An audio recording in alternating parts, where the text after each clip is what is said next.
मित्रों, मैं आप सभी को यहाँ पर अलिफ लैला की कहानी सुना रहा हूँ और आज की कहानी है किस्सा सिंदबाद जहाजी का। जब शहरजाद ने यह कहानी पूरी की तो शहरयार ने, जिसे सारी कहानियाँ बड़ी रोचक लग रही थी, पूछा कि तुम्हें कोई और कहानी भी आती है। शहरजाद ने कहा कि बहुत कहानियाँ आती हैं। यह कहकर उसने सिंदबाद जहाजी की कहानी शुरू कर दी। उसने कहा कि इसी खलीफा हारून रशीद के शासनकाल में एक गरीब मजदूर रहता था। एक दिन जब बहुत गर्मी पड़ रही थी, वह एक भारी बोझा उठाकर शहर के एक भाग से दूसरे भाग में जा रहा था। रास्ते में थक कर उसने एक गली में, जिसमें गुलाब जल का छिड़काव किया हुआ था और जहाँ ठंडी हवा आ रही थी, उतरा और एक बड़े से घर की दीवार के साए में सुस्ताने के लिए बैठ गया। उस घर फुलेल और नाना प्रकार की अन्य सुगंधियाँ भी आ रही थी। इसके साथ ही एक ओर से पक्षियों का मनोहर कलरव सुनाई दे रहा था और दूसरी ओर, जहाँ रसोई घर था, नाना प्रकार के व्यंजनों के पकने की सुगंध आ रही थी।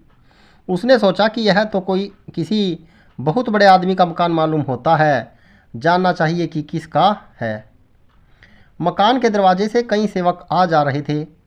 मजदूर ने उनमें से एक से पूछा कि इस घर का स्वामी कौन है।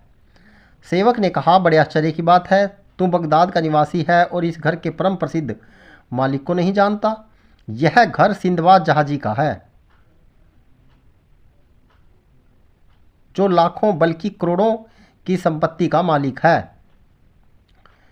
हिंदबाद ने यह सुनकर आकाश की ओर हाथ उठाए और कहा, हे संसार को उत्पन्न करने वाले और पालने वाले भगवान, यह क्या अन्याय है। यह एक सिंदबाद है जो रात दिन ऐश करता है, और एक मैं हिंदबाद जो रात दिन जान तोड़ परिश्रम करके भी किसी प्रकार अपने स्त्री बच्चों का पेट पालता हूँ। यह और मैं दोनों पुरुष हैं, क्या अंतर है। यह कहकर उसने जैसे भगवान पर अपना रोष प्रकट करने के लिए पृथ्वी पर पांव पटका और सिर हिलाकर निराशापूर्वक अपने दुर्भाग्य पर दुख करने लगा। इतने में उस विशाल भवन से एक सेवक निकला और उसकी बाँह पकड़कर बोला, अंदर चल, हमारे मालिक सिंदबाद ने तुझे बुलाया है। हिंदबाद यह सुनकर बहुत डरा। उसने सोचा कि मैंने जो कहा वह सिंदबाद ने सुन लिया है और क्रुद्ध होकर मुझे बुला भेजा है ताकि मुझे इस गुस्ताखी के लिए सजा दे। वह घबराकर कहने लगा कि मैं अंदर नहीं जाऊंगा, मेरा बोझा यहाँ पड़ा है, उसे कोई उठा ले जाएगा। किंतु सेवकों ने उसे न छोड़ा। उन्होंने कहा कि तेरे बोझ को हम सुरक्षापूर्वक अंदर रख देंगे और तुझे भी कोई नुकसान नहीं होगा। हिंदबाद ने बहुत देर तक सेवकों से वाद विवाद किया, किंतु उसका कोई फल न निकला और अंततः उसे उसके साथ महल के अंदर जाना ही पड़ा। सेवक हिंदबाद को कई आंगनों से होता हुआ एक बड़ी दालान में ले गया, जहां बहुत से लोग भोजन करने के लिए बैठे थे। नाना प्रकार के व्यंजन वहां रखे थे और इन सब के बीच में एक शानदार अमीर आदमी, जिसकी सफ़ेद दाढ़ी छाती तक लटकी थी, बैठा था। उसके पीछे सेवकों का पूरा समूह हाथ बांधे खड़ा था। हिंदबाद यह ऐश्वर्य देखकर घबरा गया। उसने झुककर अमीर को सलाम किया। सिंदबाद ने उसे फटे और मैले कपड़ों पर ध्यान न दिया और प्रसन्नतापूर्वक उसके सलाम का जवाब दिया और अपनी दाहिनी ओर बिठाकर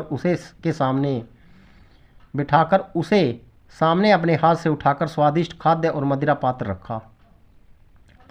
जब सिंदबाद ने देखा कि सभी उपस्थित जन भोजन कर चुके हैं, तो उसने हिंदबाद की ओर फिर ध्यान दिया। बगदाद में जब किसी का सम्मानपूर्वक उद्बोधन करना होता है तो उसे अरबी कहते हैं।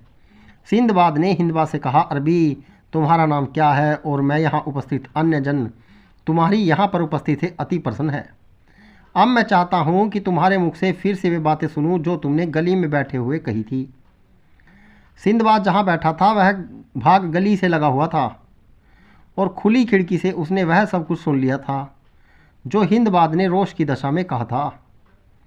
हिंदबाद ने लज्जा से सिर नीचा कर लिया और कहा, सरकार, मैं उस समय मैं थकान और गर्मी के कारण आपे में नहीं था। मेरे मुंह से ऐसी दशा में कुछ अनुचित बातें निकल गई थी। सभा में उन्हें दोहराने की गुस्ताखी मैं नहीं करना चाहता। आप कृपया मेरी इस उद्दंडता को क्षमा कर दें। सिंदबाद ने कहा, भाई, मैं कोई अत्याचारी नहीं हूँ जो किसी की भी बातों के कारण उसकी हानि करूँ। मुझे तुम्हारी बातों पर क्रोध नहीं बल्कि दया ही आई है थी और तुम्हारी दशा देखकर भी दुख हुआ। लेकिन मेरे भाई, तुमने गली में बैठकर जो कहा उससे तुम्हारा अज्ञान ही प्रकट होता है। तुम समझते हो कि यह धन दौलत और यह ऐश्वर्य मुझे बगैर कुछ धरे ही मिल गया। ऐसी बात नहीं है। मैंने संसार में जितनी विपत्तियां पड़ सकती थी लगभग सभी झेली हैं। इसके बाद ही भगवान ने मुझे आराम की यह सामग्री दी है।